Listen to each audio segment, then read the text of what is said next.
So, hey guys, thank you for being here. But so for anybody that's either watching the playback or on very super early, I'm gonna have to dip out for a second because I was just wearing this dress for my pictures over there for my fake food, and it absolutely does not fit me.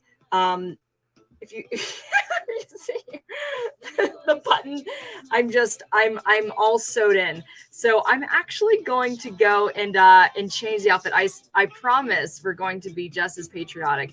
It is Juneteenth. It is Juneteenth. So there's a lot to remember today. There's a lot that our country needs to remember. But I'm gonna be right back because I need to change out of this. This is not the right look. 1 second.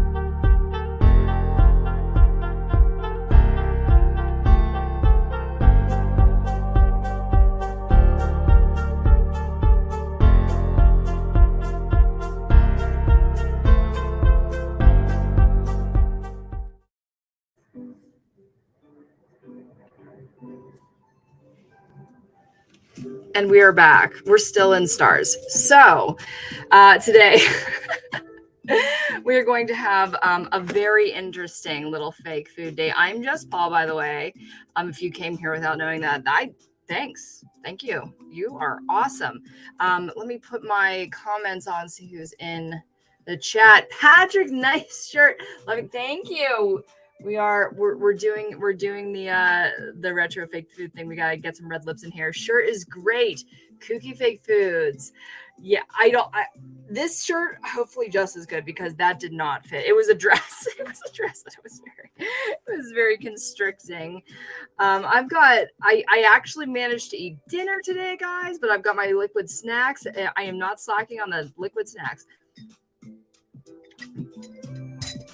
Hey, Patrick says he didn't expect the clothing change. We're trying. We're like giving you double the outfits. Like it hasn't even been 5 minutes and I've already got a costume change for you guys. I hope you enjoy. So today we are going to be putting the finishing touches really on some hopefully very unique fake foods. I must have seen this somewhere. I have seen this somewhere. Maybe not exactly in the way that I've done it, but I made some pretty cute things. So first off, let's just get right to it. We're going to do a little show and tell, as I always love to do. This is the one that you saw in the thumbnail. I've created something similar like a couple years ago. We've got our very patriotic donut here. Ooey gooey and forever yours. What else? Oh, we have stuff back here. So whenever I do a pre-July drop, I always do get a little patriotic. The thematics of my fake food usually harken back to a retro sensibility. Not everything was great back then, but we all like to pretend. We all like to fantasize about a time, but we're now in a better time, hopefully, in this world.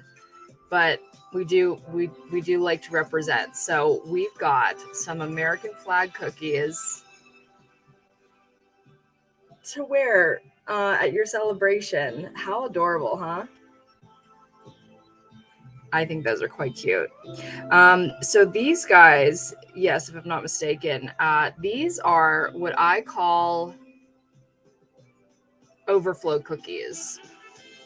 And these cookies actually come right out of the top of my molds. I've explained this before. A lot of people, if they create this, like a lot of overflow, they usually can't use it. I, on the other hand, turn them into cookies with my fake food. And I'm obsessed. It's like the cookie tiara headband. Oh my gosh, could you wear like that? Not quite. You could laying them down is probably the best way to go with that one. Don't know how to style it yet. And this month is also Pride Month. So if you're on my Instagram, if you are not on my Instagram, I'm sure you'll figure it out. But it's right there in the description. I thought this year, right before I went to Pride, the Pride Parade, when did I decide to do this? Because I definitely wore to the Pride Parade. I think I wore it right before I started making these, right before June hit. I carry around this pie purse. I honestly carry it around most places with me. It's my prototype. I don't sell them quite yet because I'm really still getting the purse part really down, because I'm going to be selling these for a lot of money. They better be worth it. They better not break on somebody. So I'm testing them out, field testing. But I decided to make some various Pride flag cookies. Not every single Pride LGBT flag, LGBTQ IA is represented here, but I hopefully captured at least the original 4. Tried for the original gay, bi, and trans. I mean, lesbian is not on here, but they're gay. And honestly, if something didn't fall under that, we got the pride flag. We've got just the rainbow flag in various different kinds. We got some sprinkles on there, of course. We had to. And yeah, I basically everywhere I went, like last night, oh my God, I had such a fun time. I went to a free comedy show in Los Angeles, and with signature cocktails, amazing bar, the Harlow, kind of right in the heart of West Hollywood, and it was amazing. I had such a good time, and I brought those and passed them out there because there's LGBT people everywhere, and it's nice to share the love. So one of the things that I'm selling for Pride, we are way past most of the celebrations, but what am I gonna do? So I've got these giant rainbow donuts. You'd wear it like these, and honestly, like, nobody will mistake you for being, or if you like rainbow. Honestly, if you like rainbow, there are lots of people that like rainbow who aren't also LGBT. So you know what? These are for you. And I think finally, before we get to actually working on some of our fake food, this was one of, I don't think I showed you this last time. This is one of my, I don't know if you call it a signature, a gourmet donut, if you will. I want to do something a little bit special, kind of see what we can do. And so we just got this strawberry, there's a strawberry in the middle of it. I remember when the white icing was still wet, and I'm like, what do I do with this? How do I make this special? And I just stuck one of my strawberries right in it. You can see the little hat in there. It's a little stem. Multi-cookie headwear and pride cookies and a pie purse strap. Madness is genius. It just works. Thank you, William Stoneburner. It's so nice to see you. So nice to see you, Patrick. Thank you for coming to my live stream. So, what we're going to be working on today, though, oh my gosh, I've been meaning to make this for a long time. Should I show you? I'll show you. Okay. Been meaning to make this for a long time. I showed some of you guys in the chat, but in the Discord. But this is a half-finished American flag pie. It's a little cartoony. Like, I obviously picked some giant ass cherries. Honestly, I've had bigger, and so I was just like, let's just keep it medium-sized cherries. So it is a little bit outlandish, but I hope that it would make a really great decoration. So what we need to do is finish up these blueberries. Obviously, we're going to have a blue section. This music has like a piercing. I don't like that. It's I don't know if this is true, but it's interesting. You know, I am trying to protect my ears as much as possible. No, I'm not. I'm really not. I'm doing a really bad job. I know one day, probably before my time has come, I'm going to go deaf.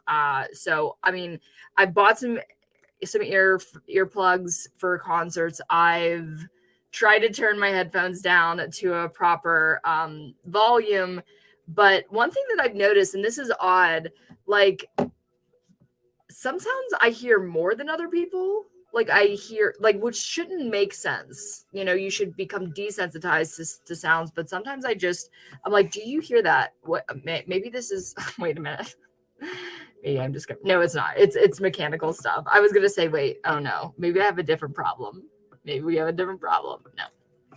It's usually mechanical sounds, and I can usually fix them whenever I find them. But then also the voices in my head. I mean, I tell them to shut up, and sometimes they do, sometimes they don't. But what can you do? We don't always have an answer. So let's start. Okay, so let's put our camera on this little masterpiece here. So I think my first step, I'm going to start with my blue color for the blueberries. One thing that's great about, I got these nozzle tips for all of my Angelus fabric paints. Oh, dang it. I just like dropped a piece of wet paint on my carpet. You know what? Nothing's new. So I actually don't know what this looks like. I think it's going to end up being pretty dark. And if not, I think I can fix that. But anyways, I use these nozzle tips honestly like paintbrushes a lot. I kind of flood my space with blue whenever I'm doing something, and it usually ends up working. What do I think about that color? I think I'm going to do the whole thing and then kind of add some black to give it a little depth. Or maybe I should add the black. Oh yeah, let's dot this puppy with black and then kind of mix it in a little bit. Because as you'll notice, as you'll see on the actual cherries, we don't just have red cherries.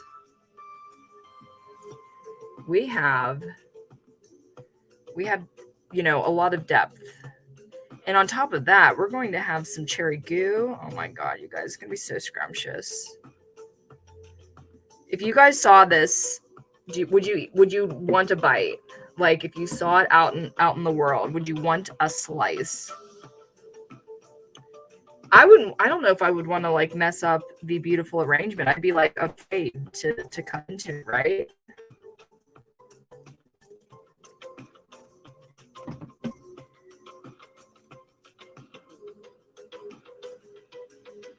I used to have just a blueberry color and I couldn't find it right away. So I'm just like, we're going to do this. And I think how I'm going to kind of mix it up a little bit, I'm just going to go in here. We're going to stir the pot. Oh, heck yes. I'd scarf the whole pie if it was real. Yum. Yay. I'm glad to hear that. I'm glad to hear it. I was originally going to do strawberries for the red stripes, but I have so many cherries. I have so many cherries, you guys, that I'm like, this will be putting them to good use, especially because like after you accumulate so many, you're like, you have to think of ways to use them.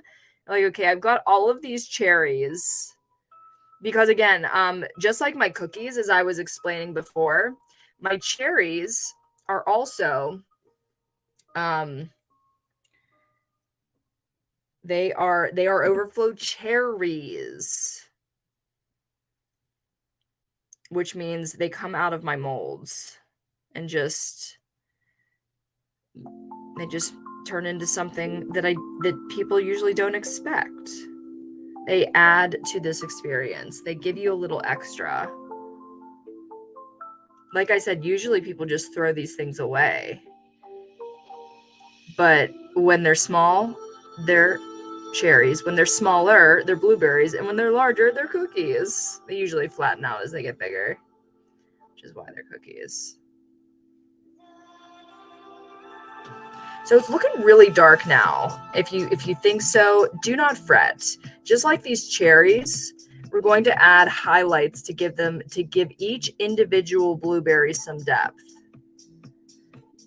And I am trying my best to work around these little, okay, so I would call this whipped cream and I would call this meringue. We're going to be working with a little bit more meringue later. We're going to go as far as we can with this one as we let it dry. And then we're going to kind of toggle between some of our other pieces here. I've got 2 other pies I'd like to work on tonight. And this is ahead of my big summer launch. I do launches 4 to 5 times a year. I say this as if I've been doing it for a long time. I did one launch for spring and it just, oh my God, guys, it was received so well. Like, it was so exciting to announce just a time when all of my art was going up online. And then to watch people, I just, watch the orders come in as if it was an event. I saw a lot of other Etsy artists doing that because they would have very specific pieces that were one of a kind. And basically only one customer, one person was able to get their hands on it. And in order to be fair, it was like, okay, whoever gets it first at this exact time, you're the winner. Winner, chicken dinner. Because something like this, of course, would take me a lot more time to do from scratch than what just comes out of my molds.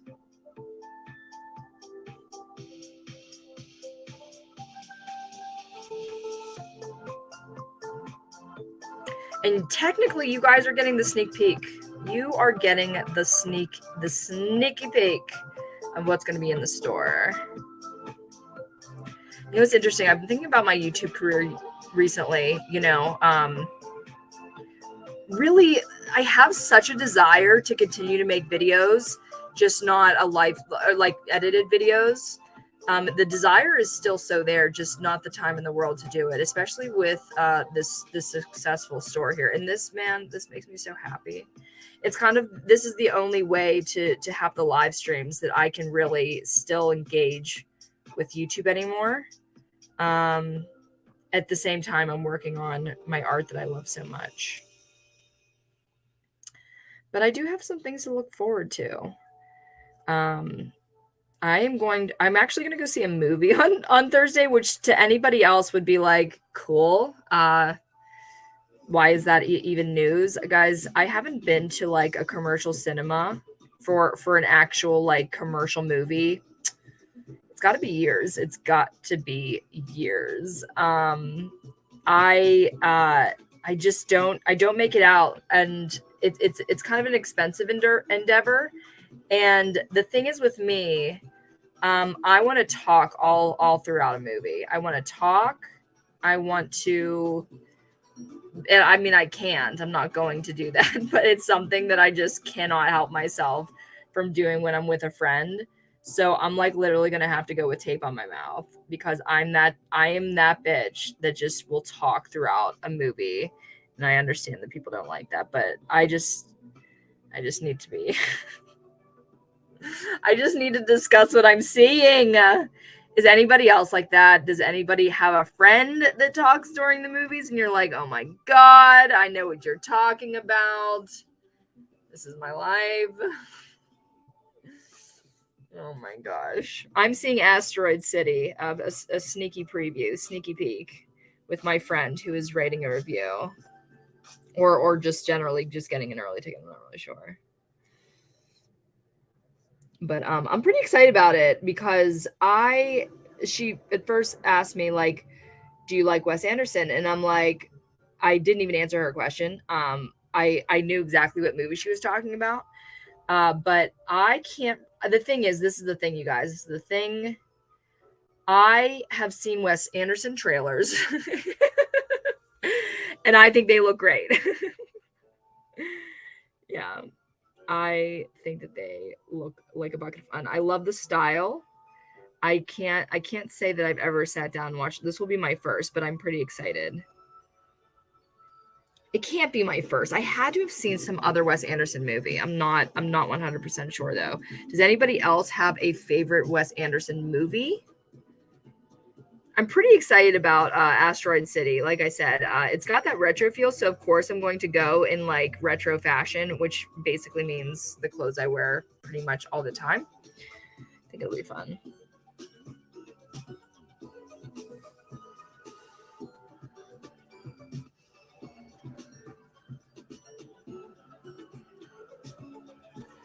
That was easier than I thought. I'm not going to lie.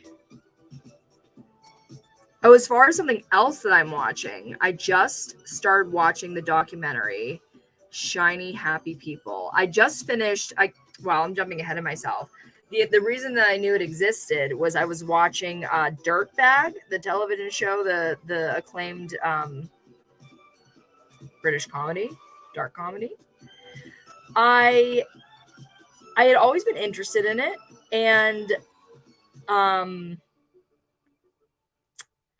I'd always been interested in Fleabag, and then I started to see a commercial of the actress and producer possibly. She seems like she runs the show. I'm pretty sure. I mean, it seems that way. And she's going on. I don't know if she's going on tour, but she's doing it in a live theater scenario. And it's called Fleabag. Did I say Fleabag or did I say Dirtbag? Did I say Fleabag? I don't know. I meant Fleabag. And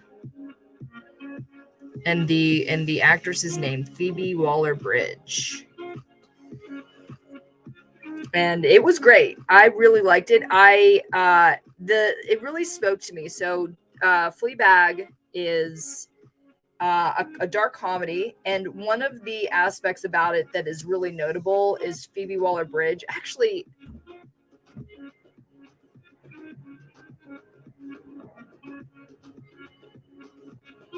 I can't remember if her protagonist has a name.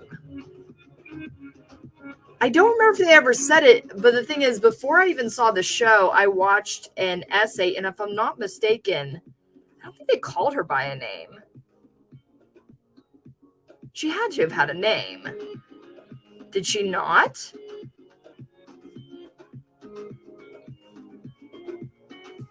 She had to have had a name. The red shirt. Sorry, my paints are in the way. Fleabag. I said Fleabag. Okay, the red shirt with the stars gives me Diddy Kong vibes. Yeah, that was a Nintendo reference. Diddy Kong? Did I play that? I feel like we had a lot of the original Nintendo games. What's the difference between Donkey Kong and Diddy Kong? I am sure you guys will let me know. Anyways, Fleabag was a really, really great show. I love the comedy, and one of the most notable aspects is that Phoebe Waller-Bridge will look at the camera and narrate in the best times, in the best scenarios. And honestly, when she does that, it's my favorite thing in the world. It's not the most, like, we've definitely seen characters do that in movies. I'm thinking SLC Punk. I'm thinking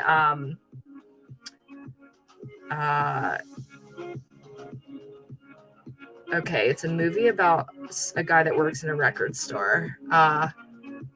High Fidelity. You know, movies like that. And probably a lot of Ferris Bueller. Does he talks to the camera, right? Is that a thing he does? I'm blanking. Okay, so I'm gonna let these dry a little bit before I put their little shinies on them. But let's do something really fun with this. So one thing that I have to do, we see the white.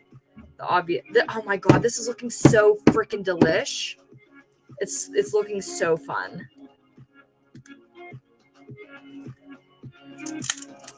Okay, so first of all,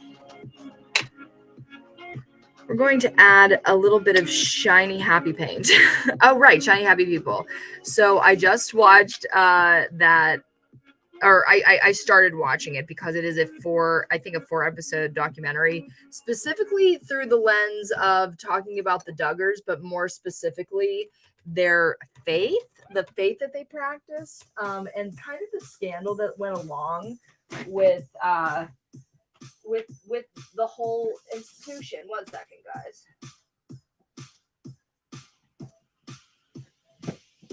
Gotta find the right paintbrush. Why didn't I just bring them all over? Okay.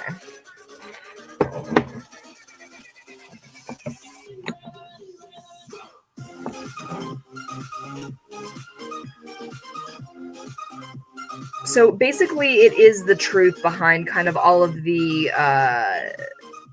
scandals, the sexual abuse, and really just like how a lot of institutions covered it up. So did this one. And we're really talking about, a ton of religions, but also things like the Boy Scouts. I was just talking about this with my friend Ben before I even started watching it, and just how, there are going to be, like you look at, I love the music is almost never the correct accompaniment for what I'm talking about. But, when it comes to some of these scandals, these abuse scandals, I mean, hey, let's even talk about, Harvey Weinstein. That's part of this. The evil, like there's always going to be people who abuse the system, individuals that are greedy, that are taking advantage of people, that are, they're evil for their own pleasure. But then when it's an institution that is helping to cover it up, that's, I feel like, where the even larger evil lies. And it's scary to think, because if you be in this position, you would think that you do the exact right thing. You've seen it done in so many ways and so many times before. But what if your job was the one on the line? What if your entire career was the one on the line, that if you spoke up, you would no longer even be in play anymore? You're like, you kind of qualify yourself as, well, I wouldn't be doing any good if I spoke up, because, hey, nothing will actually get done. Because for years that was the case, that people were being abused. I guess I'm talking about any of the facets. I'm thinking about Hollywood specifically. And people see this done to each other, and it took like somebody like Rose McGowan to say, hey, I don't really care what happens to me. I'm doing this for the greater good. And of course, right behind her, there are lots of less famous names that spoke up right with her, and are not always being accredited with that kind of thing. And all the wonderful people that broke these stories, they're actual heroes, in the sense that not everybody, I'm saying, even myself, I don't know what I do in these situations, because I haven't actually been faced with them. So I could stand here and say I could be that person to conquer evil and to speak up. And I'd like to believe I'd be that person to do that, but we all would. The more we learn, the more that we can kind of fight it. I think the people that also make these documentaries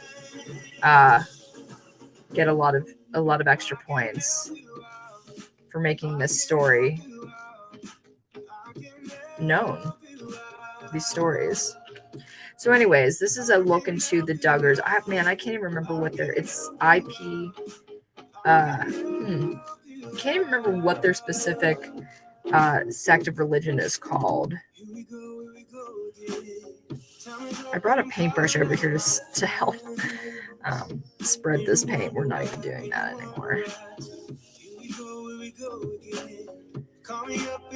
This pie is going to be absolutely covered with goo. Was there ever a documentary, you guys, that just literally changed the way you thought forever about any kind of subject?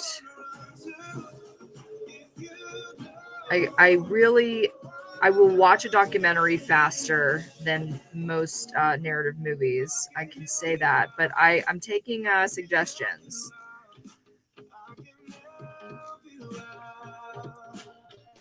And man, making a documentary too. all of the decisions, the editing, and again, what I was talking about before, kind of the risk that is involved with being the one to speak up. Like, oh my gosh, talk about heroes.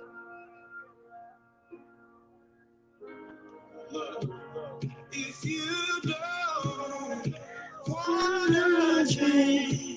Like, it's very easy for me to make these little LGBT pins and wear them around and hand them out and make friends and everything. But there were just thousands upon thousands of people throughout millions. What am I even saying? Millions of people that in the last few decades, just from the beginning of time, have been trying to break the stereotypes and the rules that have been placed upon everybody, and allow somebody like me to, not even not be persecuted for the way I feel and who I am, but I'm allowed to freely talk about it. Hey, it's celebrated. It is Pride Month, baby. Donkey Kong is a gorilla and Diddy Kong is a chimpanzee wearing a red Nintendo hat. What did Diddy Kong used to do? I miss some Nintendo 101.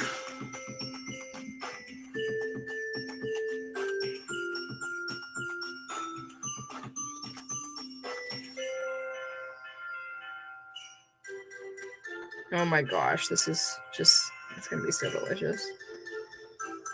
See, I don't know whether to be naughty or not, because one of the other things that I'm going to be doing with this cherry pie is adding our red sauce. Actually, I should probably make more. That might be something that we do before we actually do that. But what I should really do is make sure that the whipped cream is all dry before I put the cherry goo on. I don't know. Do you guys want to break some rules today? Some very insignificant rules, hopefully. I mean, they're just rules that I've made up myself, so we'll see. There's not much to do when all I can is thinking about you. Not doing well, don't know where you are, 'cause you're not here. It's been way too long. If I could lay down beside you, I would. When nothing really matters, that's all I wanna do. His pie is gonna be shiny.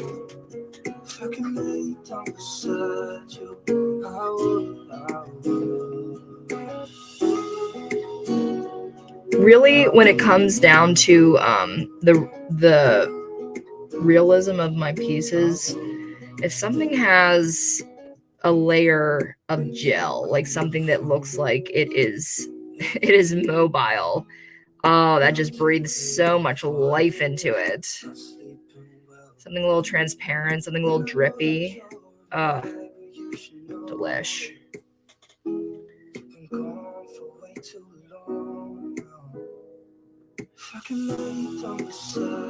Oh, I do remember. I wanted to kind of bring some of this in a little bit so that we complete the white stripe. The white stripe. Whoops, got a little blueberry in that whipped cream.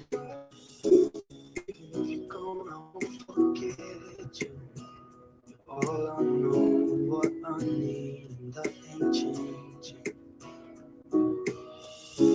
Even if you're gone, I will remember you. All I know what I need, and that ain't changing. If I can lay down beside you, I would. Oh my gosh, delish. That's a really good blueberry color too. It looks very dark. We're going to put some highlights on it when it's a little bit more dry, or should we do it now?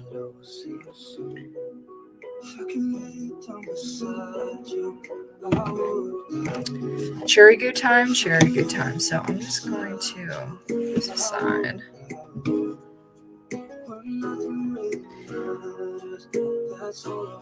And of course, we try to find our lids, and there it is. It's a little crowded over here.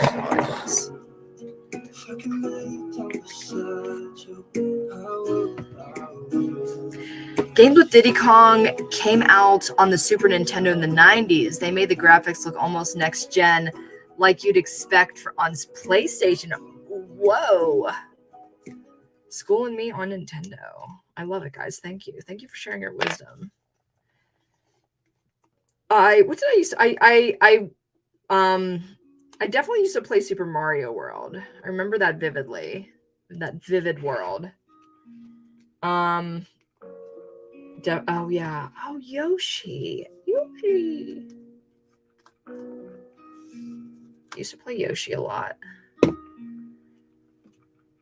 I mean, we had a fair amount of games, but I only played it like at a certain point in my life.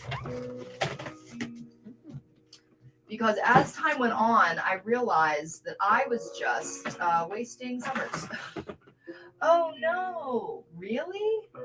Do I not have? Oh no, wait. There it is. There it is. I was gonna panic there for a second. Okay. I'm gonna need a lot more cherry goo than this. Maybe. Stuff's gonna take a long time. Maybe I'll just. Very nervous. Should I do the cherry goo? Would it matter? I don't know if it would make a huge difference. The only problem is if I like get the cherry goo somewhere it's not supposed to be. How'd that red get on there? Or how'd that white get on the red? If I get the cherry goo where it's not supposed to be, hello?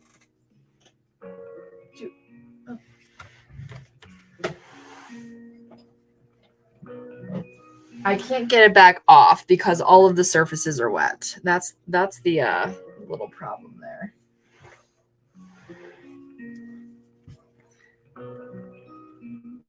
Okay.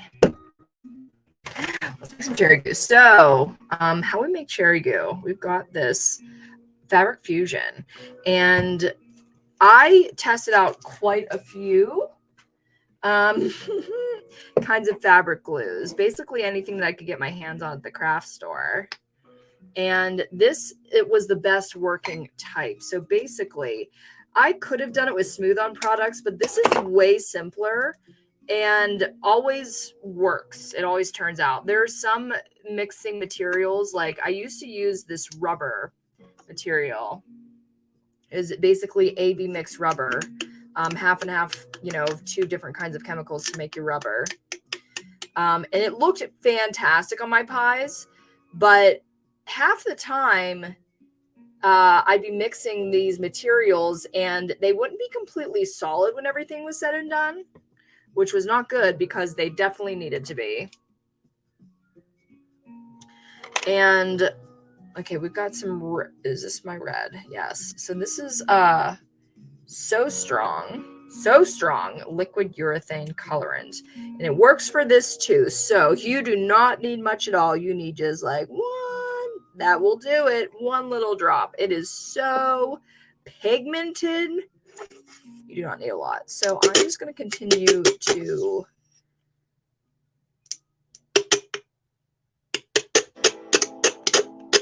that's a great, I'm so glad the ASMR is cranked all the way up today.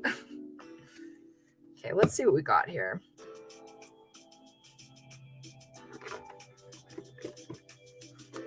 Oh, you see that? You see that pigment mixing in there? Oh, yeah. Oh, there we got some cherry goo. Oh, we got some cherry goo.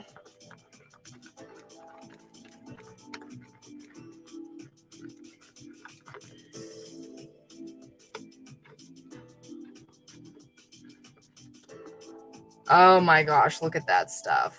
Oh my goodness gracious, that looks so delish. Don't eat it. Don't you eat it. It does look like literal candy. I'm just trying not to waste here. And that looks like a pretty good transparency to me too. Basically, like you saw, we do not need a whole lot of that dye. And then I try to really incorporate it, really mix it up.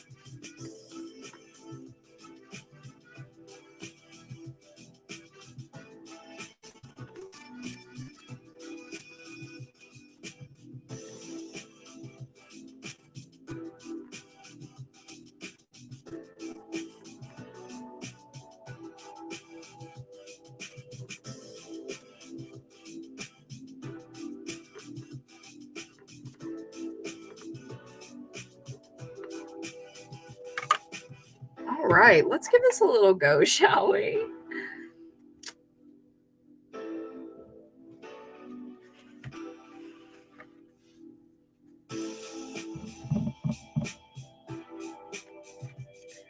All right, I think that I'm going to start. I'm going to start right up here because, so you can see it here. Because I am a little afraid. I at least want one edge that I'm not running into this goo. I want to see how it behaves, how it reacts.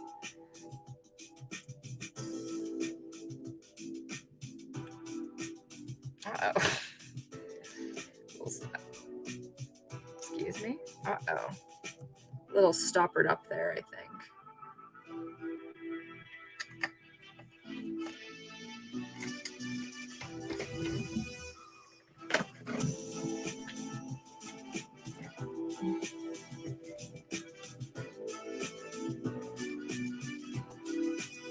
Could even put a stopper on death. I think that's good now. I know, dramatic.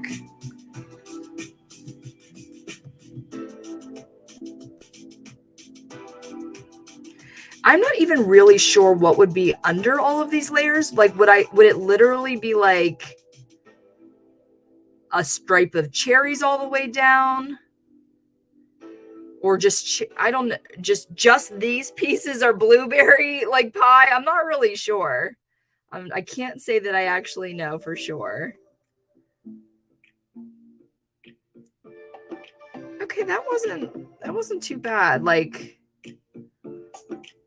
I mean, I don't know what I expected.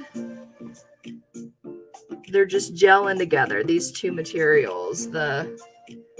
Oh my God, though. Does that look gooey, ooey, delicious, or what? All right, let's do another stripe. We're a little bit comfortable now.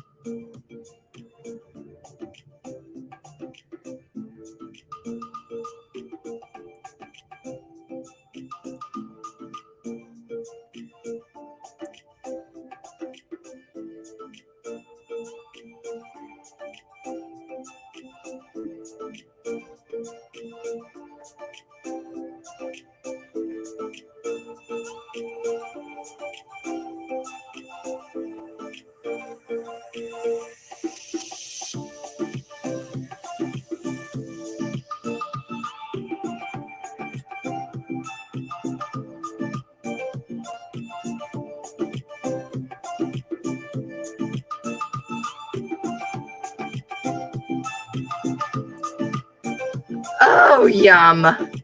Oh my gosh, it's so real. It's getting so real, you guys. I'm very curious how that's all going to dry together. Like, that is a major question I've got. Got that major question. And okay, so I'm trying to think of how much I really want to do with this. I'm scared. I guess, you know what? Though I just thought, like, okay, it's gonna dry, and if anything really, really like doesn't look good, doesn't make sense, all I would really have to do is just put more of the other kind on it. So, like, say there's too much cherry goo getting into the whipped cream. We're just gonna put more whipped cream on it. Like, that's what's gonna happen, and that's why this is gonna be so specialty, because I'm gonna try to freaking perfect it till I die, or until it's July 4th and I can no longer sell it. But oh, this is way too fun to stop right now.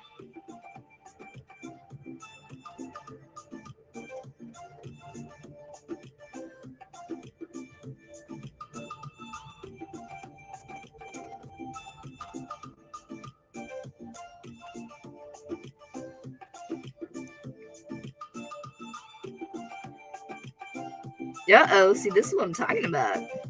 Mixing a little bit of that whip with our cherry.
Man, this cherry goo just makes everything look good.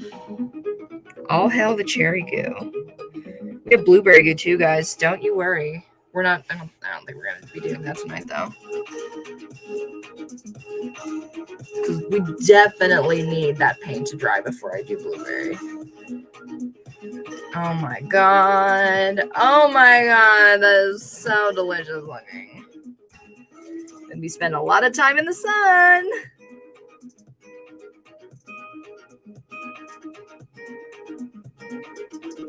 I'm not gonna lie, sometimes little tiny flies, they fly into this stuff and I have to pick them out.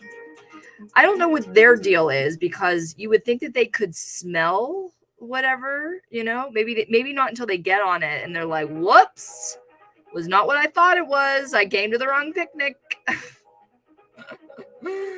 Oh, dead flies. Oh, dead flies.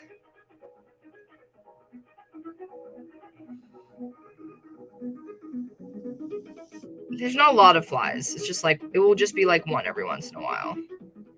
Dumb flies finding their way to my fake food.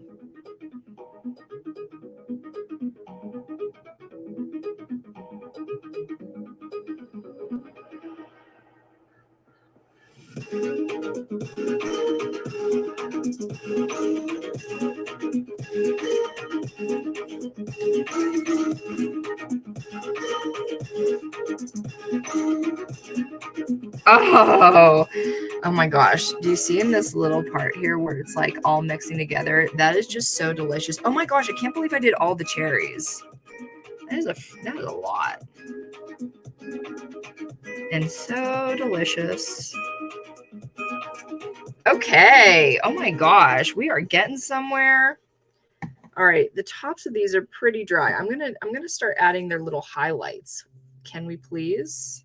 Can we please? Okay. So, I think that the first way to that's a really good blueberry color. I'm really happy with that. So what I'm gonna do is just take a little bit of that color.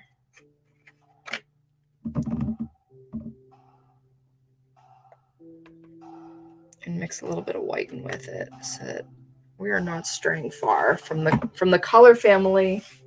Please, the color family. Just finding my art supplies all around my room. I'm amazed I haven't gotten any paint on my shirt.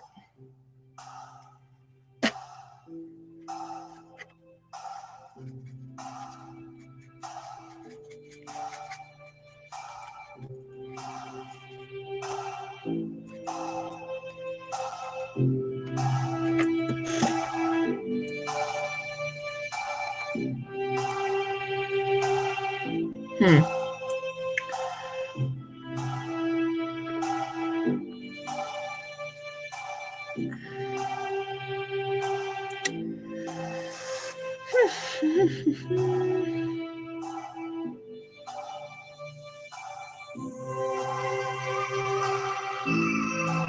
of wanted to blend with the color below. Maybe I should have not waited for it to dry.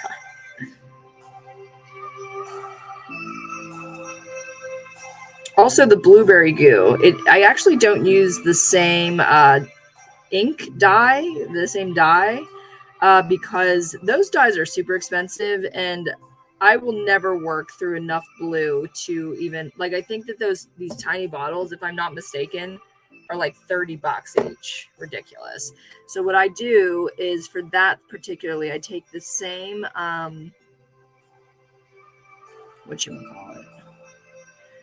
I take the same glue, the same fabric glue, and I mix a little bit of my blue icing paint with it to make it blueberry. It's not as transparent, but it's good enough.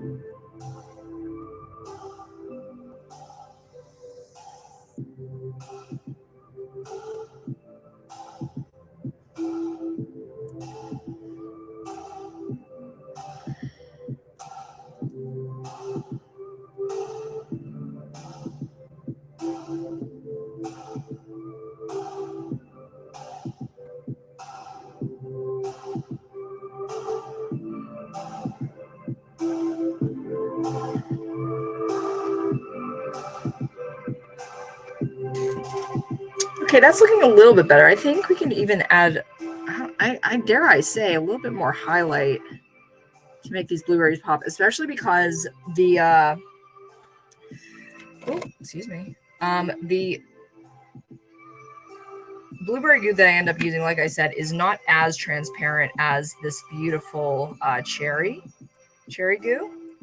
So you really want to see the difference in the depth of these blueberries. So I end up really making that obvious.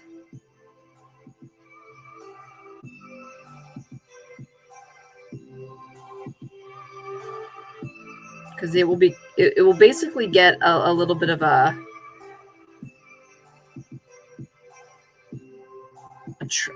semi-translucent layer that will really flatten out these little blueberries. So even if they look extreme right now, it's going to be for the best.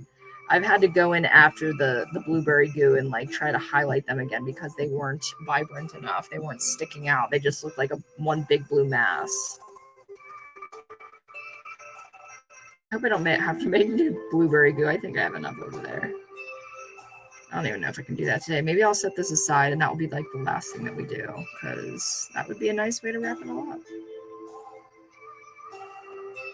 We've got other pies. Oh yeah. Oh yeah.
Looking pretty good to me. All right, I'm gonna scoop some of this paint back into the jar.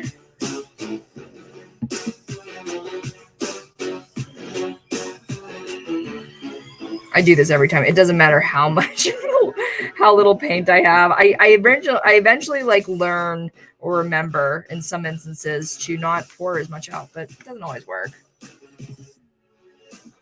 Okay. Oh my gosh. Are you guys seeing this masterpiece? It's not even done yet. It's almost done. The blueberries, they need some goo, and they're going to be, oh my God, that's so cool. That is so cool. I'm looking at it myself. Could you imagine if I dropped it? Oh my God, it would be a world of hurt. I would not be happy with that. I don't know why my water's all the way over there. Okay. Very crowded over here. Maybe we'll put something over.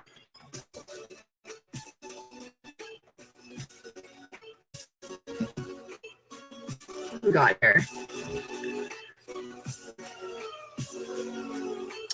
Patrick says, I noticed you're always making fake foods, yet not doing any gaming themed arts. No Mario, Zelda, Pokemon, Pac-Man, etc. Long ago, you painted a Pokeball. You need to level up your game. Actually, one thing that I kind of try to avoid to do when it comes to the fake food that I'm selling is to use copyrighted content, because I don't know who's not going to like that, who's going to, sue me. So I do kind of keep it on the down low. We want all the goo. I know, man. So I can't tilt it too long because the goo is mobile. But oh my God, is that just, oh, it's so cool. Oh my God. Well, I'm going to put this outside to dry. Jeez, it's still daylight out. Oh my gosh, I've got stuff out here.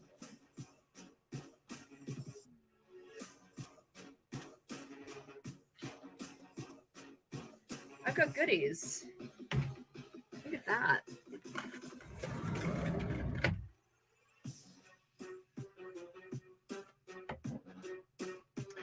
We've got apple pie. I put them outside to let them bake. Let's try not to get any blue on them, Jessica, please. It's another thing you have to fix. Yum. Are you kidding me? Look at this. Look at them apples. How about them apples? All right. Okay, so on to the next. We've got a couple more things to do tonight. And blue on my hands. 1 second. Blue on my hands. Oh, well. No, that makes sense in context. Yeah.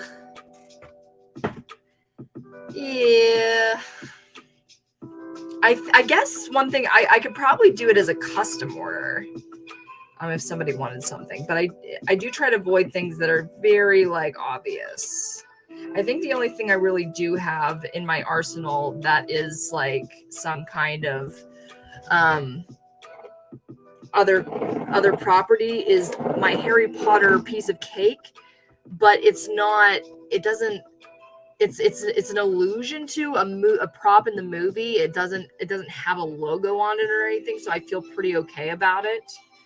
I do call it Harry Potter in the title, but we're only going so far with these kinds of things. So for our next feat, I'm pretty excited about this. I don't know exactly how people are going to take it, but I like it. So I don't know what people think, but like, this is one of my takes on a lemon meringue pie. It's a little odd, and I think we're going to be filling in the distance here with the white. And we're probably going to do more than one coat, but we're going to be covering this with more white. I know that this is not really traditionally how it looks, but I did have these little shapes in my arsenal of whipped cream, of whipped cream, and what else would you call it? Icing shapes and everything. So I thought this might go well. Here, let me actually, no, I was going to put it in between, but we can let that happen as it drips down. I think that would be a good place to start.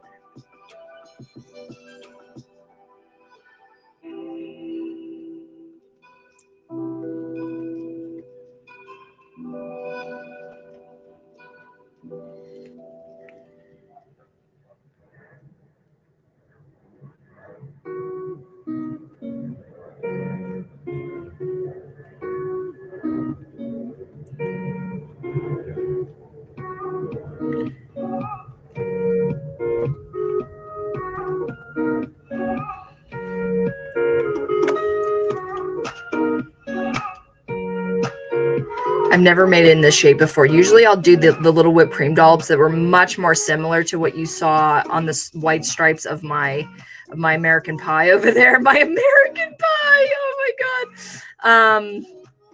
But I wanted, again, I had a lot of these shapes ready to go. And technically I would count these to look like something like a meringue cookie. I don't know if I've ever seen necessarily meringue on top of a pie like this. But we can all dream. And that's what my fake foods are about. Like maybe something looking so realistic, but also so odd that it is a dream. It's more of a dream.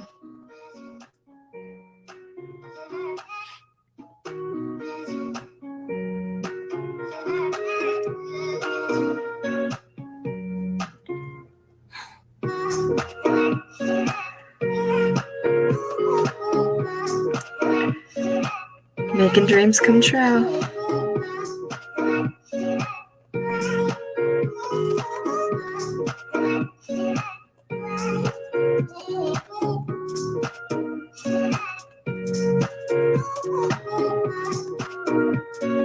Uh-oh, I'm seeing that this the lemon part's still a little wet. I can see that in the process here. I can see it shaking a little bit in its boots.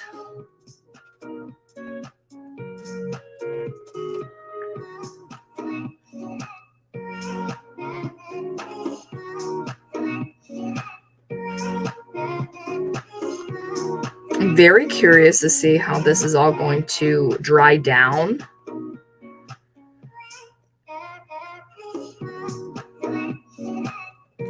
You're definitely going to see a lot more of the texture. Obviously, like as I'm icing these, like you're like, oh no, the texture's going. Do not fret. The texture will definitely show through. It will probably show through more than I want it to.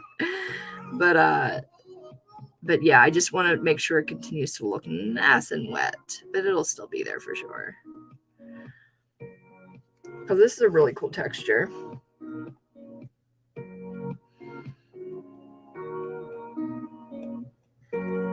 And of course, when it's all dry, the very last stage would be putting a little bit of a little burn on top of the meringues, which is the funnest part, really.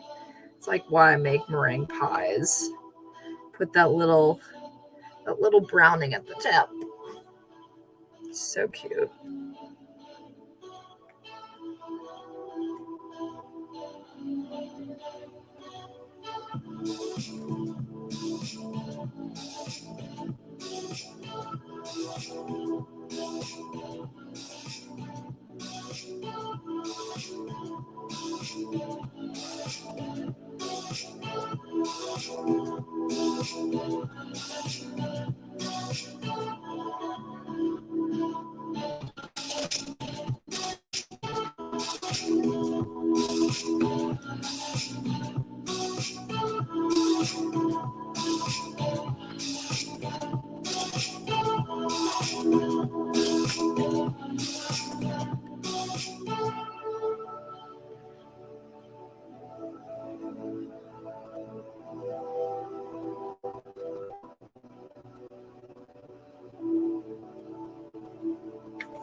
My other hand was getting tired. my right hand's kind of getting tired.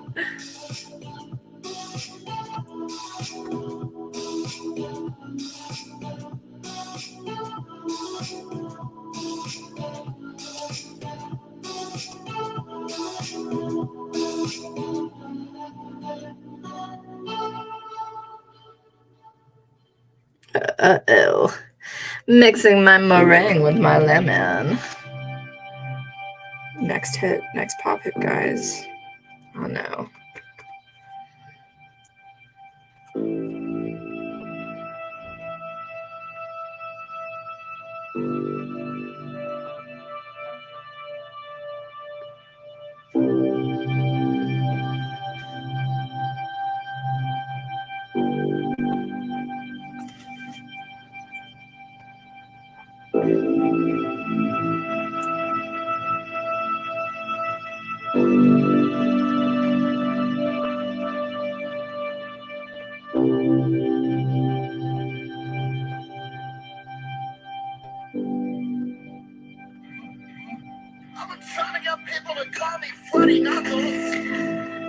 I like never get texts except for when I'm on stream. That's not true, but it's kind of true. Like literally every time. Oh my gosh, are we on our last little freaking dollop here? I'm sure I've missed some spots. I'm positive.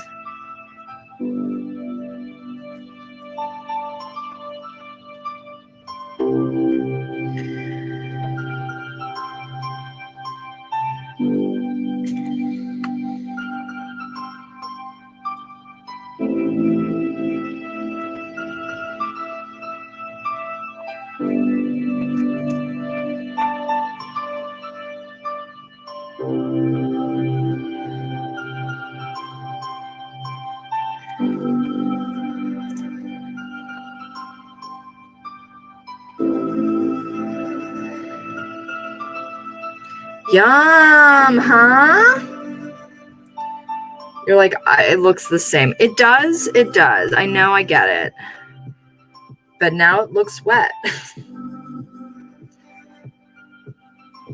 It's going to be a whole different monster. Let's see how many spots I missed by not being able to the other side. You guys know. Oh.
Oh my gosh, guys, we did it.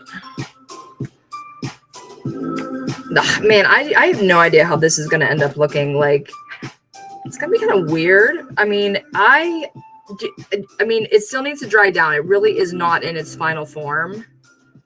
But do you think that's yummy? Do you think that you could realistically see that in a bakery? Or is it just like, what is that?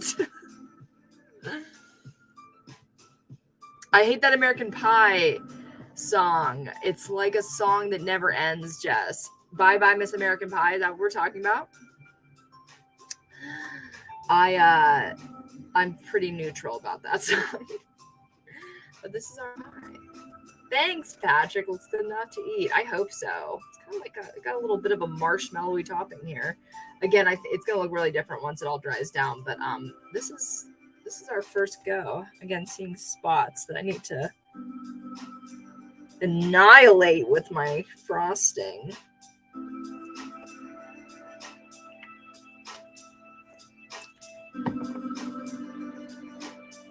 That's it for now. All right, my final pie, I'm going to be showing you guys, is a big Whopper. I don't know if I showed you this. I might have actually showed you guys this when I was originally making it or before I made it. I don't know. But this is our Mile High coconut cream pie. And this one is pretty much completely done. The only and I had actually sent it to my customer, but what ended up happening was I had used spray paint to make the tin.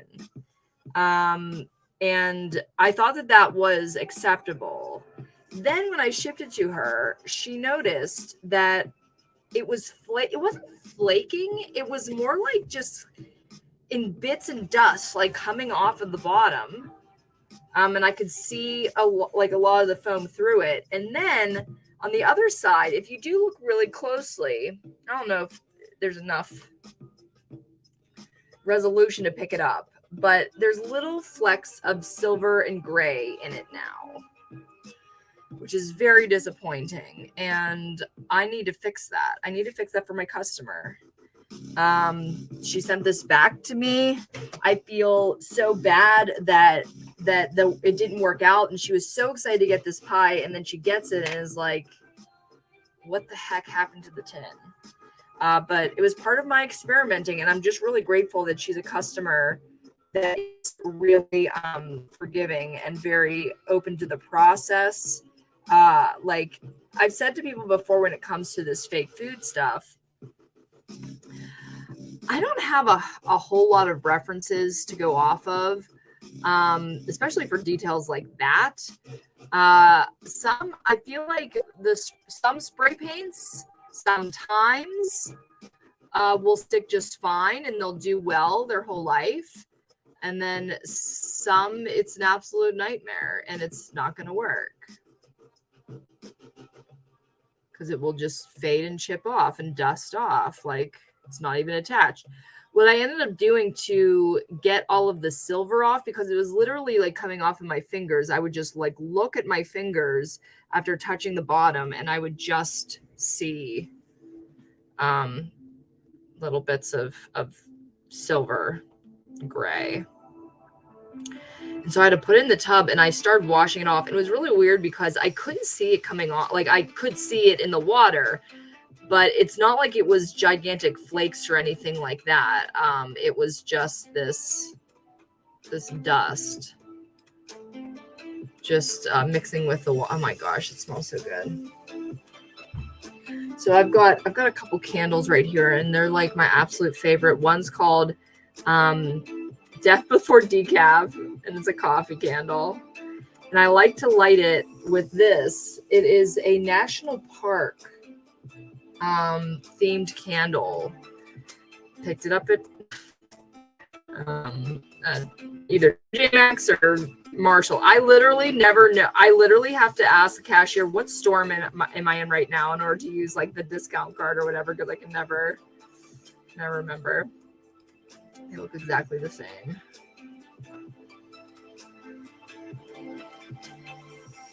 But I don't know how to describe this one. I don't even think that they really tell you what the scent is. It's just this really springy, delicious, not delicious. It doesn't taste like taste. It doesn't smell like food, but it just smells very fresh. I don't want to say pine. I do have another candle called Northern Lights from the same Death Before Decaf guy. It's by Little Sacred Shop. You can find her on Etsy. Met her at, where was I? Oh, at the county fair. It was a big horror section of vendors. I wonder if there were other vendors. I just saw that one. And she was selling a whole bunch of things. We had such a good conversation, and she was so in love with the fake food. And I bought a couple candles that she gave me. She was selling little bowls of ramen, and oh my god, I'll show you in a second. It was so cute. She gave me it as a little gift along with the candle purchase. And it was so realistic. The only reason that I didn't buy it is because I'm just not a huge ramen fan. That's just it. But I was very happy to have the little gift because it is just so stinking adorable. Very realistic too. It's a keychain. Ugh, this is gonna take forever. basically just drawing again on all of this whipped cream. Mile High coconut cream pie. I'm sure I've asked this before. I always do when I'm talking about pies, but guys, can you name your number one favorite pie? I met a guy last night. He was ready to tell me that his first favorite pie was apple. Like, I didn't even need to ask. It was great. It was a great conversation. Beautiful smile. Really nice, cute guy.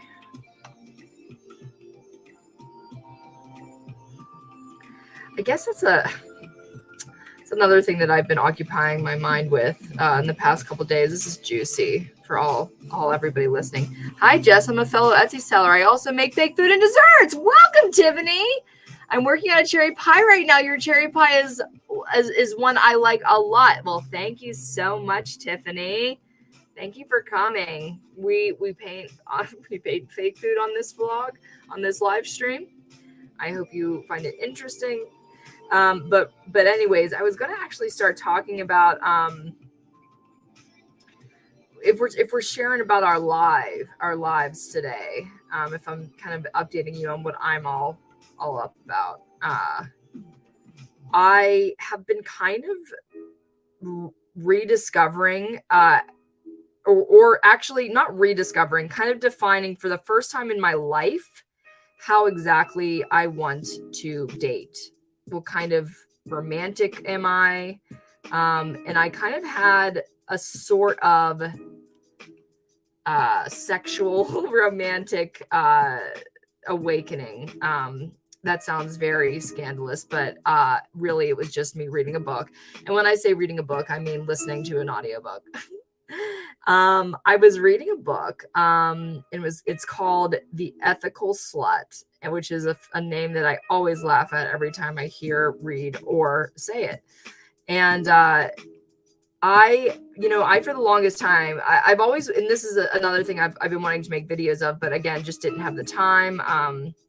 Wanted to sit down and really do it right, but also kind of afraid of like how much I really share. I feel like it's pretty easy to share in this room because really, the OGs are really the only ones that hang out, or just whoever wants to be here for like the 4 hours that I'm always on stream or whatever it ends up being. And so I read this book, The Ethical Slut. Just a little brief synopsis of my love life. Yeah, I've been really trying to recontextualize it and literally have never thought of it in the exact kind of breakdown as I've done recently. But a vast majority of my relationships that I've been in were people asking me out, me saying yes, even though I wasn't exactly interested in them or attracted to them, and then kind of getting myself accidentally stuck in relationships for longer than they should have ever been, for and not knowing how to get out of them, specifically because I didn't want to hurt the feelings of the people I was with. So basically I would just like say yes to somebody asking me out, and then I would date them, eventually find out that like I wasn't as interested as I should have been. My first like high school boyfriend, I went out with him for 6 months. He had asked me out to homecoming, and I said yes. And then I found us, like, we had gone out with another friendly couple of mine, like another, like, we're all like 14 years old, whatever. And the couple we were with were definitely a couple, like consensual. I'm not saying it wasn't consensual for me, but like, I mean, but anyways, they were in a relationship. So I guess my first little high school boyfriend kind of just assumed we were, and I just kind of went along with that. I'm like, sure, I guess, like, we were friends before. I wasn't necessarily, again, like, and I don't mean like, when I say not attracted to him, I don't necessarily mean these people aren't good looking.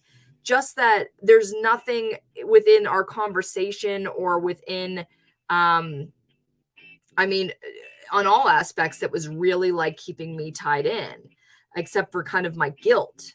So I would always just take a really long time to break up with somebody. And that, you know, that's almost worse, some would say, than, you know, being with somebody for a long time, you know, because you're kind of not, I could never, it was never leading on, because it, you know, there were instances where I tried to break it off and it just wasn't happening with some people. Well, I'll especially say like my first very serious long-term boyfriend. That was definitely the case where I realized I really didn't want it to last for a long time, but he was very much in love and I loved him because he was a really good person. But I knew that it wasn't meant to be, and it took me a really long time to finalize that, to the degree where I had to block my ex of 3 years from every, like, this is a person I shared a vast part of my life with to that point. And I literally just had to never speak to him again, never ever pick up the phone again to get out of the relationship, because I just really didn't feel like I was supposed to be in it. Juicy, ears perked up. Okay, yeah, listen. Ghoulish grin. Hey guys, hey, welcome everybody, welcome. Nothing wrong with audiobooks, helps to keep up with the reading in general. I'm going to become an audiobook whore. Like, I'm going to be it. Let loose for Team Just Paul. Thank you. Thanks for listening to me, because, like, honestly, I would love to talk to you guys about this. To meet other people that felt the same way as me. I got to thank a lot of my friends who have been listening to my dating woes and have been like, I think I know who I needed you to talk to. And just kind of giving me information and giving me resources and helping me link up with people that are kind of doing the same thing that I want to do, kind of. So, ethical slut. What's the difference between a slut and an ethical slut? There's literally, I can probably narrow it down to a very simple rule or a very simple aspect, and it is communication. Like, when it comes to ethical non-monogamy, which is definitely the more proper term for it, the only difference, there's all kinds. It looks like all different kinds of things to people. I mean, obviously, non-monogamous means you're not monogamous with somebody, but for some people, that's like married and swinging. For other people, that's like me. It's just being a single person. There was an entire chapter called The Single Slut, the Single Ethical Slut. And what I learned about that chapter is that it was a later edition. It was added in the later edition of the book, which means it wasn't always in there. And I'm only so happy that I was able to find an edition that talked about specifically what I feel I'm going through and what I've always been kind of basically the difference between me and well, okay, I've never gotten to the point of what makes it ethical. It's communication. It's transparency. Everybody knows from day one, basically, hopefully, or at least like date number 2. Hopefully date number 1. If you can get it in on date number 1, I think that's probably pretty important. That you know, that I and people in this culture are just, they are not dating for monogamy. The problem that I've always had with it is that I don't find myself incredibly promiscuous. I don't want, nor do I just sleep with anybody that I'm attracted to, or just like find somebody at the end of the night. Like, that's really not me. I really need to know somebody and really like, and another problem is just like, it's very difficult for me to really like somebody. Like, I have so many friends. I love the heck out of people and having friends. But I don't necessarily want to, like, there's very few people on this planet that I am just like, yo, I'm down if you're down right now. It's not really me. I used to joke, I always want to grow up to be a slut. but I just never quite figured it out. You know, I never quite fit in that kind of thing. It's true. It's true. Now I think I've got a majority of this covered, and I'm just kind of touching up spots. Because if she wouldn't have told me, I actually wouldn't have seen all of the little silver flecks that eventually made their way onto this pie. I would have just kind of cleaned up the pie itself. So anyways, so the thing with me that I feel like I didn't even exactly find in the book is that, like, so, you know, as a lot of you know, I'm bisexual. I've known that since I was a teenager. It wasn't a big mystery to me or any of my friends. But the thing is, again, the idea of a non-monogamous person, even again with the title being called slut, but also a bisexual person, I think a lot of people assume that those kinds of people are just automatically incredibly promiscuous, have tons of partners, or just, you know, sleep with whoever they want. And again, not really how I define myself. I'm pretty selective. I've actually been trying to explain some of this to my mom. And she's great with it. She really is. As much as she's like, okay, what are you doing with this though? Like, and so, but when I said like, oh, I'm like very picky, and so she's like, you're a normal person, like you have preferences. It's like, oh yeah, I guess that's how you say that. Tiffany just walked into the whole like sex and relationships talk. Are you making a lemon meringue pie? I worked on a lemon meringue slice today. That's so adorable. So this is actually a coconut cream pie. We are icing it because it got some little silver flakes on it that we do not want to be on there for a customer. This is what I call a New Jersey. I think it's, wow, which one was that? I made a Mile High coconut cream pie for a diner in New York or New Jersey. New York. It is a Melrose Diner in New York. You can see my Mile High coconut cream pie, and it's even the one that I made for the diner was even larger than this. It was, I basically, what I did is this mound is its own thing. So basically we have the flat pie, and then there's a mound that goes on top of it, which I actually it's a Halloween costume for whipped cream boobs. And so anyways, so I took 2 of them for the Mile High coconut cream pie, and I made like a ball out of them, which is what actually the real Mile High coconut cream pie looks like. It's like just this giant ball, and I kind of trimmed it up and tried to make it stand on its own, and it worked out well. And then when one of my other customers saw a post about it, she's like, I gotta have something like that. So I gave her 1 mound, and we've got just a giant yummy coconut cream pie, and we did it, you guys. Actually, the lights really help. If I would have been doing this at like midnight in my room, it would have been a different story probably. Anyways, yeah, so as I was listening to this book, this ethical slut book, I was just crying. There were so many points where I was sitting at this exact desk in my glasses, my pajamas, and I would just sit there and I would start to cry because I couldn't believe that for so many years I felt so bad about myself. I literally thought that I had some kind of like social disorder, that I just couldn't stick it out with anybody.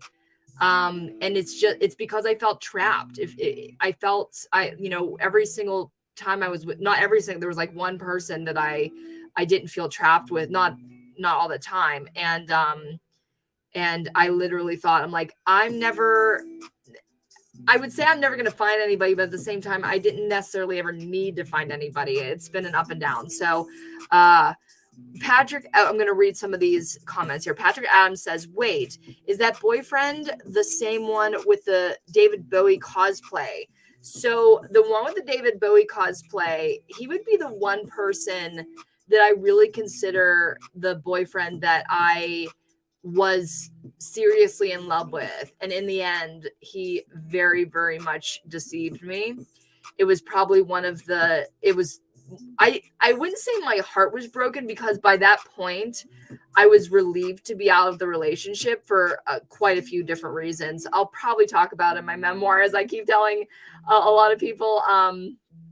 But that guy was probably one of the only instances that I was kind of in it for the long haul. Every other, both boyfriend, girlfriend that I ever had, it would scare me every date, the deeper we would move into the relationship, just because I wasn't as attached as they were. And I was so afraid. So like, as I continued to date, like say here in Los Angeles, the amount of dates just kept getting less and less, to the degree where like, I was like, especially because, I mean, one of the things was that I wasn't saying right off the bat, I'm non-monogamous, because I really didn't think, I thought that maybe I could find somebody that I wanted to, be in a longer term relationship with.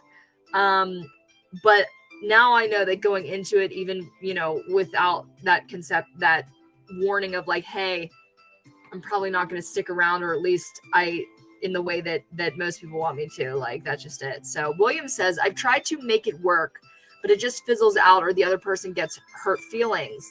There's nothing wrong with needing a connection or spark in a relationship. I thank you so much for that. Yeah, that's what I've been struggling with for a long time. Like, I would date people that I considered good people.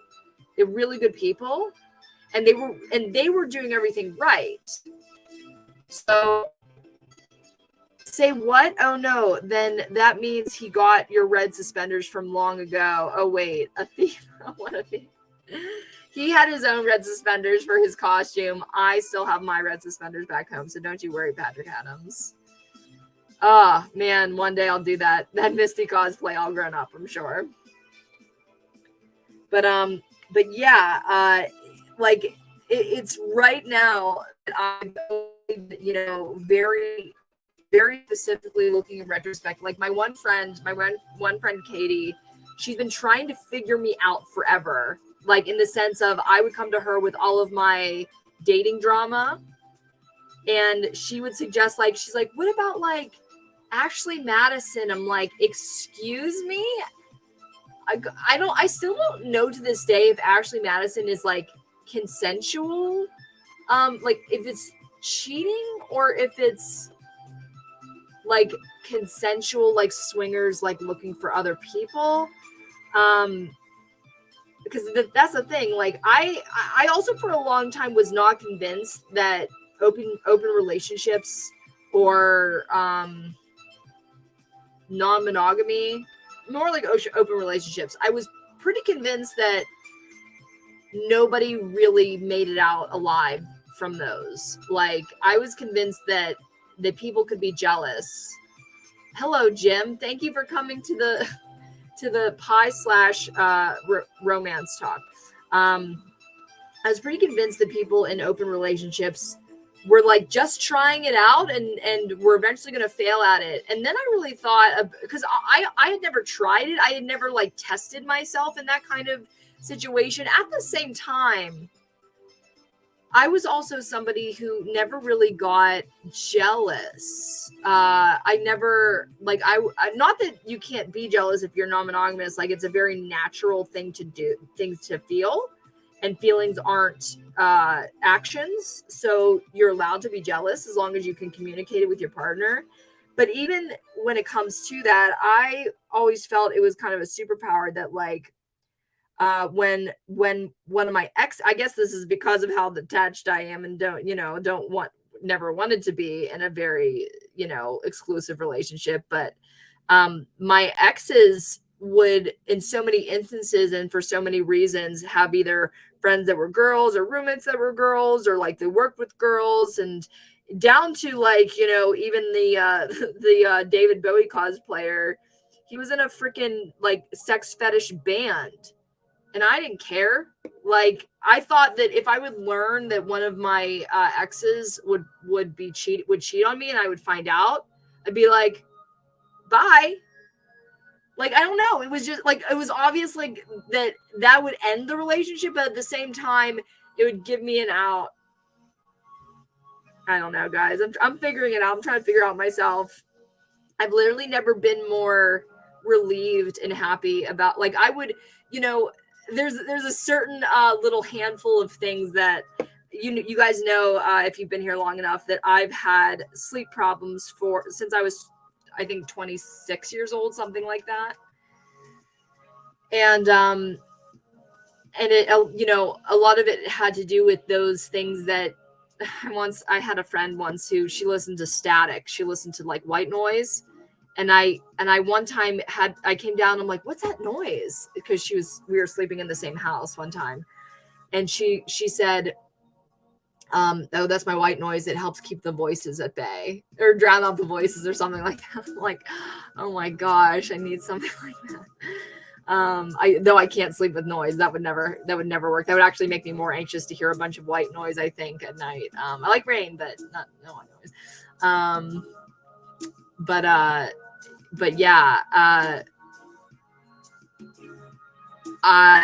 the way that I've treated people in relationships, not even just treated, but like the way I've felt about the people I was in relationships with, made me feel like a monster to myself. I would blame myself for not loving or liking the people I was with enough. I was a great girlfriend. Like, when I was in my monogamous relationships, like, I don't like this. How could you like seeing, people that you're with suffer for any kind of reason? Be it like, partners that were in financial turmoil, or struggling with one thing or another. So I was always lending anything I had. I do that a lot with my friends now, but they deserve it, because they're not taking something away from me, which is what I felt like being in a monogamous relationship always was. It was like taking my exclusivity, taking my time, taking my being jealous. Like my one ex, I watched Immaculate Reception with one of the people I'm dating right now. I watched my movie with him a little while ago, and I was reminded, especially being on the topic, because one of the very beautiful people I'm dating right now is in an open relationship with his girlfriend, and so this is my very introductory to the whole lifestyle. But we watched my movie, and I was reminded of when I made the movie. And if you haven't watched Immaculate Reception, go watch it. You can watch it on jesspaul.net. There's links to it, I'm sure. There's a sex scene in the movie. It's a short film, Immaculate Reception. I did it in 2013, and it went to Sundance. And it's a movie about how the Steelers got their first taste of any kind of notoriety in the 70s with the famous football play called the Immaculate Reception. And spoiler alert, it ends with a sex scene. And I never had a problem with that. It was, we're wearing underwear and everything like that. It's fake and whatever. I never had a problem with it, but my exes always did. My exes always were super jealous. And I remember standing in the backyard of the house where we shot the movie. And this was before I was going to my cast party where we were going to celebrate this movie that we were shooting all week. And my ex was like, how did the scene go? Because he knew it was happening on the last day. And I'm like, it was fine. And he goes, it was nice. And I'm like, I said it was fine. And I don't have room for that kind of thing in my life. I remember saying to my next ex after that, by the way, I'm an actor. Sometimes I have to do simulated sex scenes or any kind of romantic scenes. You will not have an opinion about it. You just can't. You can't. If you do, I don't want to hear it, because you cannot stop me from doing things for my career. So that's now I'm just like, I don't want, that's the thing. Like, what I think is kind of still a little bit dissident from me calling myself a slut or a polyamorous. Like, I still, even after all the reading, I don't necessarily jive with that word so much, that label, because polyamorous really focuses on loving or having relationships with multiple people. And technically that's what I'm doing. But the emphasis is more so on, I can date anybody, but there's not one particular person at all that has any kind of say on my life. Now, I can be considerate of that person. I can hear that person out. That's where the ethical part comes in. But I cannot have anybody putting those kinds of, and when I listen to people talk about, like, I found YouTube channels, mostly like an older couple that, like, I think it's called Open 101.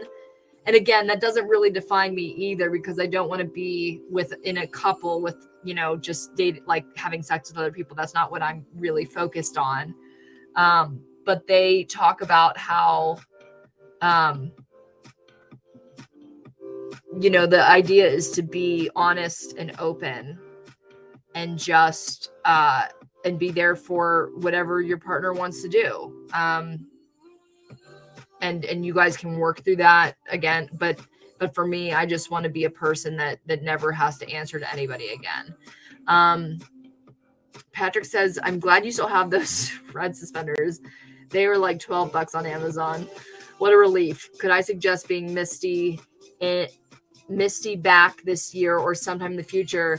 I guess it will depend on if I can get my costume when I'm at home, because it's in Pittsburgh right now, that costume. And William says, oh, Jess, never blame yourself, especially if the other person is negative. No one owns your heart. Some people have people that own their heart. But I don't think I ever want to be that person again. So thank you. Jim says, you cut your hair. I like you, girl. Smart and artist. Thank you, dude. I did cut my hair. In fact, I very specifically took scissors to my hair the other week. I got this haircut 3 times to get it the way that I wanted. And still on the 3rd time, not exactly how I wanted it. So I literally took scissors for a 4th haircut very recently, like last week. And I cut off like most of the back. Actually, you guys can tell me if it's even. I'll look back and I'll see on this. I have no idea. There's probably all kinds of different, I don't know. But yeah, that's my journey right now. Like, it's actually a big piece of news in my life. I just am not like, posting all over Instagram on what my sex life looks like or whatnot. But that's where I found myself. It's been a long time of a lot of guilt, learning about myself, making decisions. But I definitely, whatever I end up finding myself, like, if I find a definition or a label, and nobody necessarily, there's a lot of people that don't like to put labels on things, but labels, even speaking for myself, putting a label on myself is helpful for me to know that, and this is why I think labels are helpful, is that you belong to a group of people, is specifically in the way that, like, you're validated as a person, you're validated for your feelings. Because I, for the longest time, have just felt alone. Like, the closest thing that I felt to any group of people were like single bachelors that were just like a dude that's just like, playing the field and never has a girlfriend or whatever. I felt like that because I never wanted to settle down with anybody, or never found anybody more so that made me comfortable enough to just like put it all away for one person. Again, it's not necessarily about the multiple partners. It's more so about just being free. So we did it, guys. I'm probably going to go over it one last time if I see any, but I really can't do that right now. I need to like let it really cure, I think. one more little spot. But it's ooey and it's gooey. Yum. Okay, I think I have one more thing to do before I leave. Okay. So, like I said, Pride is upon us. Pride is practically over, to be honest. I mean, June is Pride Month, but I missed the ball for sure. And I meant to put out this amazing design that my dear friend Valerie, she's on this stream all the time. But she considers herself pansexual. That's her label. And she learned that a little cute little nickname, little logo for them is a pancake. And these are their colors. And I'm like, and so I made one for her birthday. I originally made one in felt and the way that I used to make my fake food. And then I, started making pancakes. And I'm like, well, thank God I made a 3-stack. That really worked out. But, okay. Man, I guess I could make a single pancake if I ever really wanted to. Look kind of stupid. I don't know why someone would want that. But anyways, okay. So what we need to do with this is put its edges on. So when I make pancakes, this is the mold. We've got the base colors down. And then if you ever see a pancake, it's got like kind of a lighter edge that wasn't panned. It wasn't panned. So we're going to do that right now. We're going to start with, how did I do this before? Did I literally take all the colors and keep spinning it? That sounds like a nightmare. Man, we don't have a lot of this guy left. Let's let it.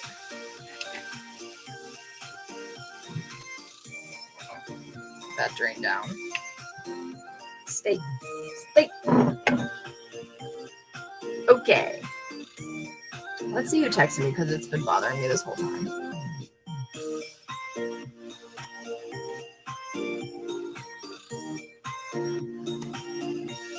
Okie doke.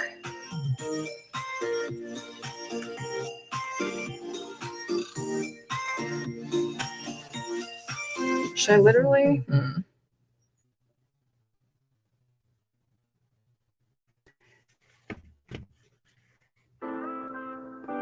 Okay.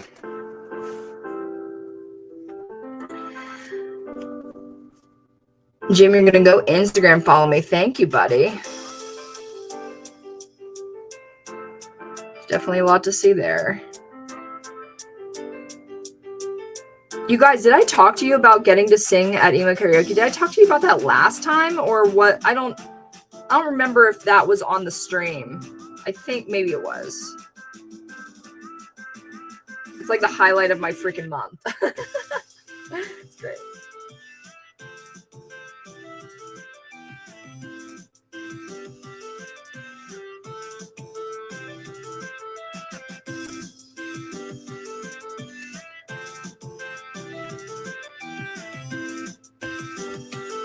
Oh no!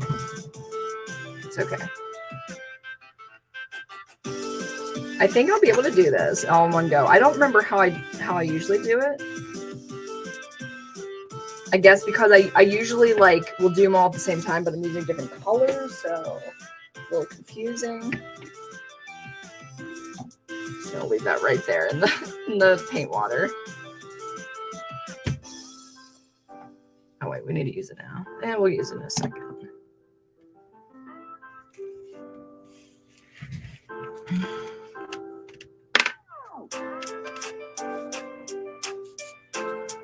Okay, let's see here.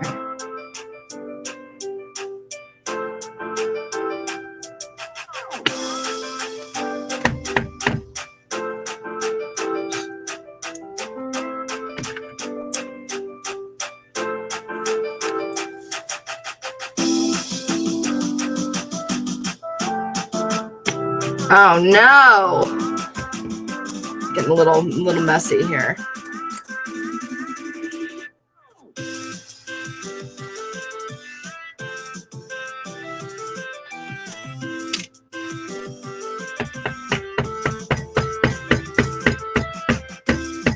Get all the bubbles out of the bottom. Let's go. Got pancakes to design.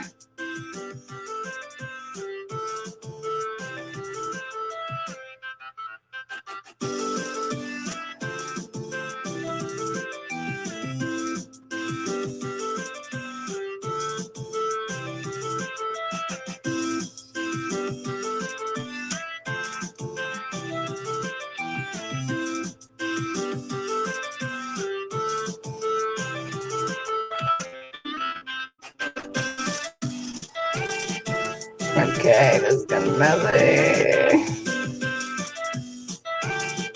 Okay, I think we're going to have to do the yellow one a little bit later. But what we're going to do now is the flag. So now that I've got the blue out, let's just start adding those colors. So I think this was kind of my idea. I think Val originally just wanted just a regular butter pad, and I'm like, oh no, we're gonna really drive it home. We're gonna make sure they didn't miss what we're trying to do here.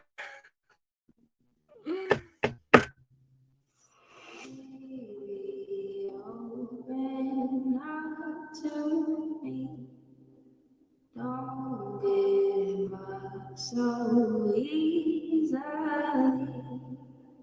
Open up your eyes and see.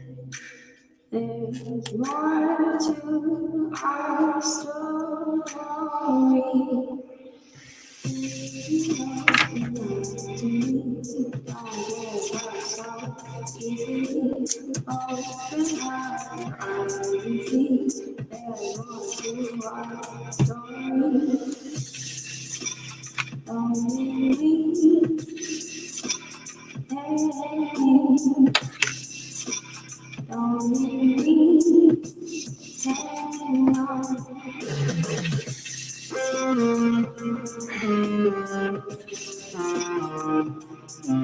Oh, I didn't know that we weren't looking at the same thing. I'm sorry.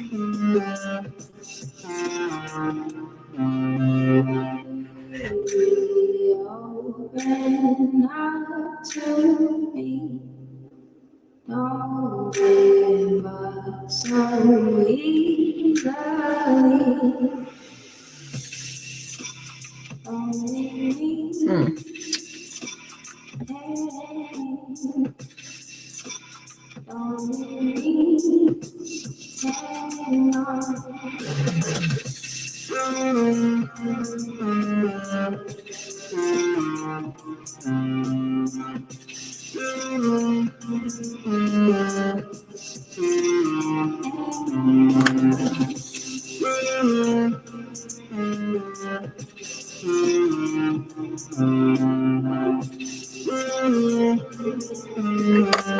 Adorable? I think so.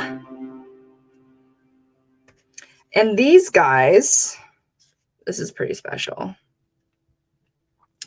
So I have a customer who lost their grandfather. And their grandfather was very known in the family for making pancakes. So I have a special custom order for some little pancake hair clips. I think, though, that I don't like the color. These ones are a little bit spotty, not cute.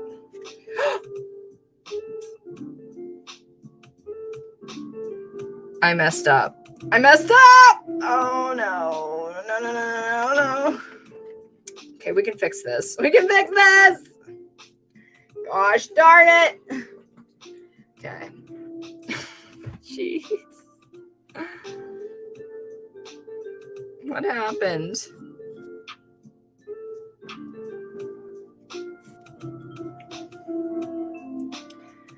Okay. Let's put this back.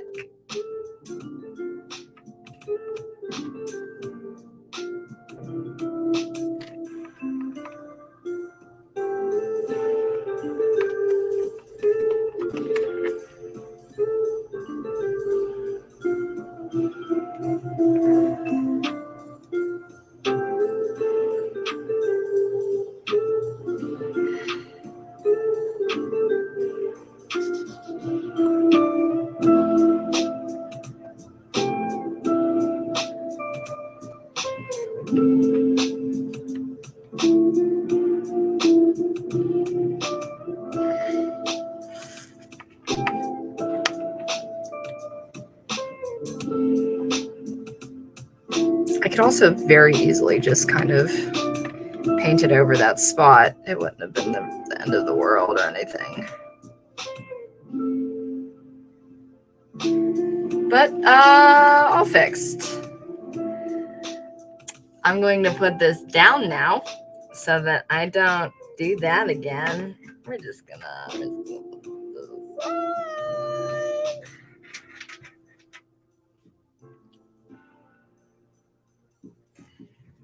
well, would you look at that?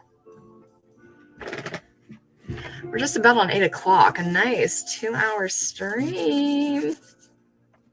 I hope you guys had a nice, relaxing time making some big food with me, talking about my love and sex life, working through it.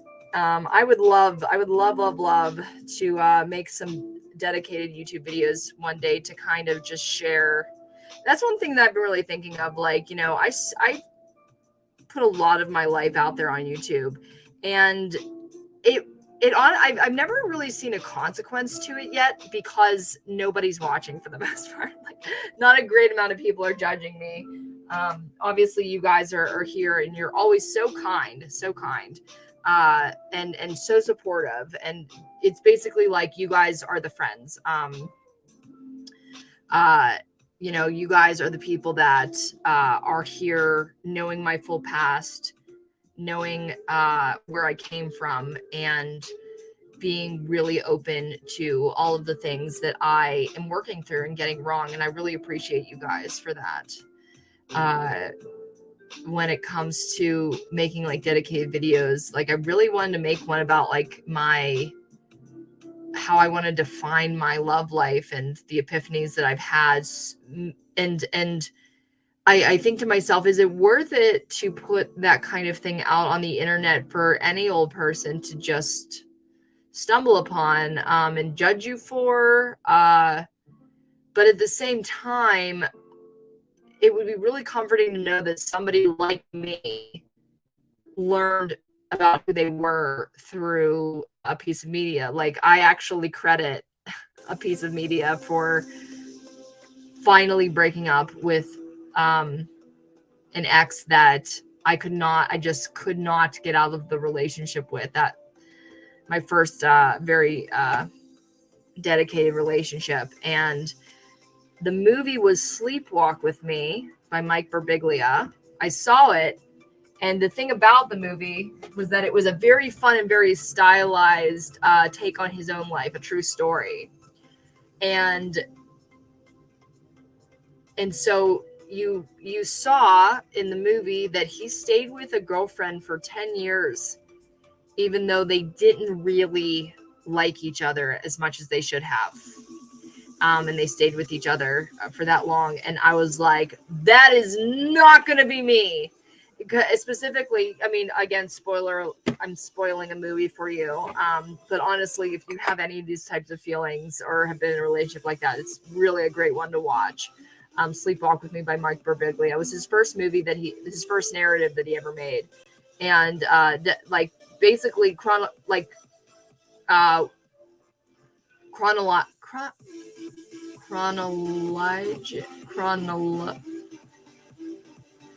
he was talking about his sleepwalking disorder, very much like I talk about my just general anxiety, insomnia. And he, again, this is a true story. So while he was making the movie, he says this in the movie, that he went to go and talk to the ex that he was portraying in the movie and wanted to ask, like, why stay with him after so many years, even though when they broke up, it was very like kind of mutual. Like they always wanted to break apart. And she said, I never wanted to hurt you. Meaning by breaking up with him. So she stayed with him for 10 years. And that was a lot of the feelings that I was feeling, that I knew that I was not in it 100%. Again, I've never cheated. I've never done anything close to infidelity in any of my relationships. I was a good girlfriend, but I just never wanted to be there. And again, with good people, a lot of them being good people, not the David Bowie cosplayer, but a lot of them good people. pretty much all of them good people besides that. And it took that piece of media to make me see, like, I can't be spending my time like this. It's not fair to anybody involved. So that's how it went. Ghoulish Grin says, I just had dinner and now I want pancakes. Oh my gosh, tell me about it. William says, it's been a blast. We appreciate the openness and warmth. Thank you guys. Honestly, it means even more to me that I'm allowed to speak about something so vulnerable, and it gets more comfortable every time I talked about it. Like I said, I talked to my friend Katie about it. I've talked to the person I'm dating. He's literally kind of walking me through it. I'm so grateful for not only him being so lovely and kind, but also patient, because I really I'm still really trying to understand what to do. But again, I've felt very wrong for a lot of years, very lost. So it's very special to me when I can talk to friends about it, and whether you've been through it or not, whether you can echo some of those things back or not, it means a lot to me to just find an ear, because I've felt bad about it for a lot of years. So thank you guys for always being here. Maybe I will make that dedicated video when I've figured out myself a little bit more, kind of contextualize things a little bit more specifically, so that I can. That's another thing I've always been afraid of, just articulating it correctly and just making sure that I'm not misrepresenting myself. I wouldn't use names, of course, so it would be like, for everybody else, it would be pretty much like that David Bowie cosplayer. I erased him from every piece of social media that I possibly could. I'm sure people could hunt him down. Not that I want that. That would be quite the opposite of what I'd want, because I wouldn't want anything to get back to me. So whenever it comes to finding my exes, please do not contact them in any way pertaining to me, because I like talking about this stuff, but they're not supposed to be part of my life anymore, and I definitely don't want them to be. That's when it closes back up, because I can't, But all that said, thank you guys for listening. I love you guys, and thank you for always spending time with me. Adios. I never said adios. Peace, love, rock and roll. Bye, guys.